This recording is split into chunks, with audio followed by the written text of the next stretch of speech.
கடைக்கு போயிட்டு நம்ம ப்ரௌனி வாங்கியிருந்தோம்.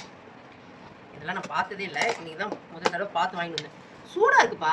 சூடா தான் இருக்கும். அப்படியா? ஆமா, அதான் சொன்னேன் ஹாட் ப்ரௌனி. ஹாட் ப்ரௌனியா? ஹாட் சூடு. இது பேர் வந்து ஹாட் ப்ரௌனியா?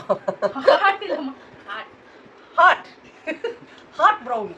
இது 3 கலர் சாக்லேட் ஊற்றிருக்காங்க. இந்த 3 கலர் ஊற்றினா 130 ரூபாவா, 2 கலர் ஊற்றினா 120 ரூபாவா. ஆனால் நான் 3 கலர் ஊற்றி வாங்கிட்டு வந்திருக்கேன். 3 கலரையும் கொஞ்சம் எந்த தொட்டு சாப்பிடுவேன். கூட இது வந்து காளான் சுண்டல். காளான் தான் வாங்க போனேன், காளான் காலி ஆகி போச்சு, அதனால சுண்டல் வாங்கிட்டு வந்திருக்கேன். இது எப்படிப்பா கலக்கிறது? கீழே கொட்டிக்கும் பொழுது லைட்டா இது வாங்கிட்டு வந்துருக்குன்னா அதோட மரவள்ளி கிழங்கு வாங்கிட்டு வந்தேன். காயெல்லாம் வாங்கிட்டு வந்தேன், அதெல்லாம் ஃப்ரிட்ஜுக்குள்ள வச்சுட்டேன். ஐஸ்கிரீமா கேக்கா? Brownie cake. ப்ரௌனி இது வாங்கறதுனே போனேன். இன்னைக்கு தான் பார்த்தேன் இதை, அதனால இதை வாங்கறதுனே இன்னைக்கு போனேன். சூப்பராக இருக்குது. டேஸ்ட் எப்படி? சூப்பராக இருக்குப்பா. சூடாகிறதுக்குள்ள சாப்பிடுவோம்.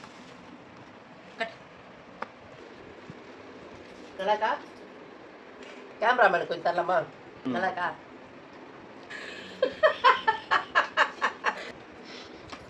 எங்க வீட்டில் இருக்கிற ஆளே வெக்கப்படுறாங்க கேமராவில் வர்றதுக்கு. வைக்கிறேன் எல்லாருக்கும் கொடுப்பேன். நிஜமா சூப்பராக இருக்கு. ஏற்கனவே முதுகு வலி இடுப்பு வலியில் இருக்கிறேன் இந்த பசங்க இதை வாங்கிட்டு வர சொன்னாங்க. என்ன வேற சாப்பிட சொன்னாங்க. எனக்கு இதெல்லாம் தேவையில்லை, நீங்களே சாப்பிடுங்க. தேங்க்யூ. சாப்பிடுங்க. வீடியோ பிடிச்சிருந்தா லைக் பண்ணுங்க, ஷேர் பண்ணுங்க. யாராவது புதுசாக பார்க்குறதா சப்ஸ்கிரைப் பண்ணி பாருங்க. பாய்.